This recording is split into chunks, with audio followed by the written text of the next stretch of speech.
Yes, drama ne katemba mu gap eriwa katiwa UPDF bill saako ne bannayuganda egenze maaso n'okubanga embeera esajjuka.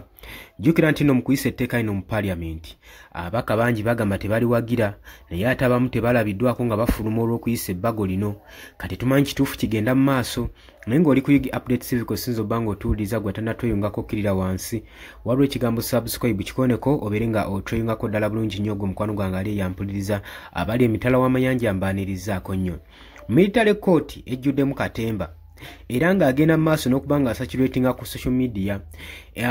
Akageri ke kiri nti nno bannayuganda batutte omukisa gwabwe okweexpressinga oba okutwala endowooza yaabwe ku nsonga eno ey'okuyisa amendment bill eya UPDF gwe ali eyampuliriza. Abangi boogerako bagamba enkola eno tejja kubanga nnungi newankubadde nammwe ba MPs abasinga mujja gisapootinga naye ejja tuuka ekiseera etandika okubanga ebasaanyaawo mmwe kennyini tulaba bangi nnyo mmwe ate naddala mu ababaka bannanga ba parliament abawagira bill zino okuyitisibwa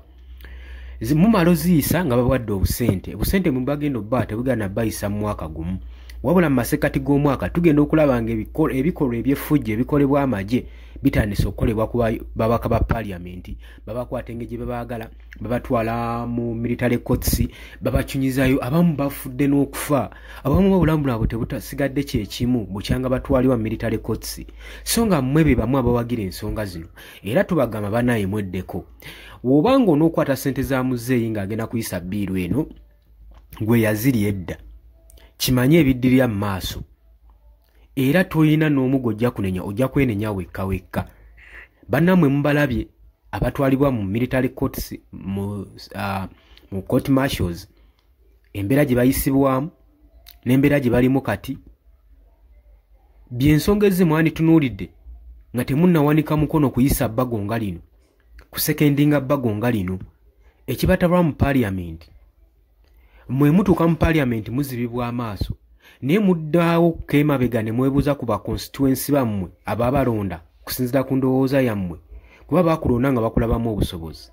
wabula bakimanyi ne kyoba ogenza okubakiikirira kijja gasa bonna naye ogenzi banno bakulonze ogenza obbakiikirira ate obakiikirira ng'obateekako bizibu. Ensonga eyo banange mugitunuulire nnyo bakulonda kubakiikirira na kubattawuluzaako ati konga zino eziteekebwawo ne gavumenti ezigenda okubanga zireetera omuntu wa bulijjo omulonzi w'oyo okubanga akinyizibwa nga teyeyagalira mu ggwanga lye n'okutatana diplomasi ey'eggwanga ati ebintu nga bino muba mulina okubanga mubitunuulira nga mubiraba temwetaaga kubanga mulinda tubibagambe. Kakati nno Uganda lawyer Nicholas Opio naye agenze maaso n'okwogera ku nsonga eno agyogeddeko bw'ati agamba UPDF amendment bill agamba nti eno nno kizibu kinene era mukimanye nti mu ababaka parliament mwezaalidde leenya. Agamba mu kkubo ly'okuba nti nno military court material egenda kubanga eseetingibwa engeri gy'erina okukolamu kino nno kireeseewo otwisinga kwe kino eki ku decisions ezigenda mu maaso mu Uganda military court system. Agamba nti nno omutindo gwayo gwandibanga guli wansi gwandibanga gukyali gwa kiboggwe nnyo okubanga guwozesebwa civilian si asooso kyogerako ne Supreme Court yavaayo dda ng'eyita mu mulamuzi Owinidolo n'agamba nti nno mwami Yoweri Kaguta Museveni etteeka lino lyagala okuyisa terijja kukola olw'ensonga nti nno military court terina wadde ettondo ly'obumalirivu okwozesa ba military court era nga bakyali bakyoboggwe nnyo okusobola okulanga bawozesa ba civilians era ensonga eno n'agigaana n'agamba lino ebbago terijja kuyisibwa naye tulaba forcefully lyagala okuyisibwa ate nga bagenda kuyita mu bamemba ba parliament mmwe bennyininyini okusobola okulanga bayisa ebbago lino mulowooza mugenda bbeerawo mutya mugenda yimirirawo mutya munaatugamba mutya nga batandise okubayisa nga babakwatanga ente olw'okubanga mwali obusente okuyisa ebbago lino. Agamba nti waliwo controversy elements ebikontana elements ezikontana wetwogera ku element twogera ku bintu ebiyinza okusangibwa mu bbago lino ebikontana mu UPDF amendment bill bino byagambye nti mwe muli qualification okubanga omuntu ali qualified obanga ekintu kiri qualified kituuseganye n'omutindo n'omulembe bakyetaagira kiri qualification of people abali supposed okubanga batuula mu kooti agamba abantu bano batuula mu martial courts tebali qualified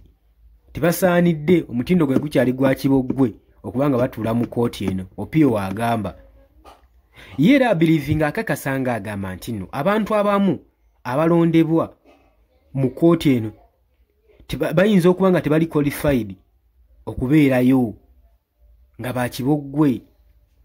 era agenda maaso ng'agamba bakooti members engeri gye balondamu si ngeri ntuufu bakooti members abatuula mu military courts engeri gye balondebwamu si ngeri ntuufu era tetuusiganye agamba bamembers ba military court martial tebenjoyinga security tenure wetwogera ku security tenure agamba abantu bano abalondebwa security yaabwe tewangaala kyetuyita security tenure tewangaala era agamba nti bapointingibwa babalondebwa omwaka gumu bases kino nga kitegeeza nti no bamembers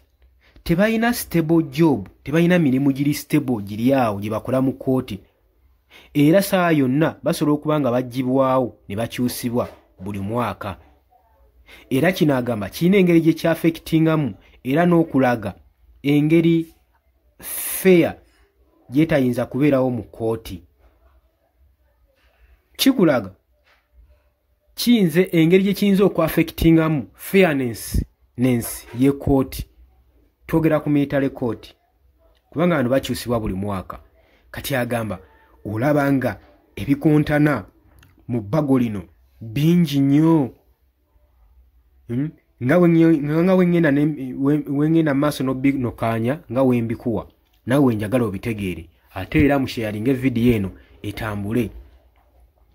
Opio era agamba civil society leaders yalowooza wayinza okubeerawo new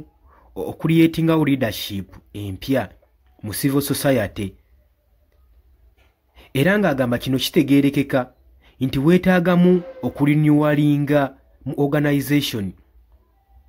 era nga bagamba bano tebaagala kuholdinga era balowooza tebajja kubeera omwo paka kufa kwabwe agamba na bano beetaaga okuba nga basheekingibwamu banyenyezebwamu tebalina kutuula omwo paka kufa kwabwe wateeka okubeerawo enkyukakyuka ye agamba nti ndowooza ke kaseera abakadde abakulembeze abakadde basobole okuba nga bayabulira bateekewo space eri emijiji emito emipya nayo gisifune ku mirimu ebigambo bye bigenze maaso ne biteekawo hit kwebyo ebigenda maaso ne changes ezikolebwa mu military courts saako ne civil society mu Uganda okusobola okulaba nga ateekayo views ze n'okulaba nga abalambika ki ekisaanidde okuba nga kikolebwa ayagadde ku civil society abakadde baamu musaanidde okuba nga mwabulira mulekera abaana abato nabo bakwate mu ntebe military court tubagamba nti ebikyalumira bingi mu kooti yammwe temwina stability temwiri qualified mulakinga bingi nnyo okusobola okulanga muwozesa ba civilian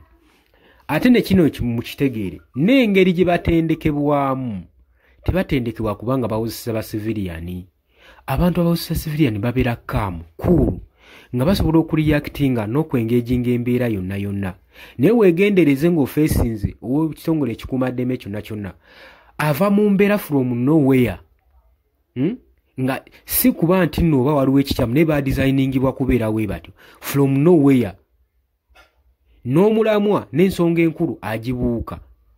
wabula n'atunuulira ekyo ekiriwo kwegamba balina low capacity of thinking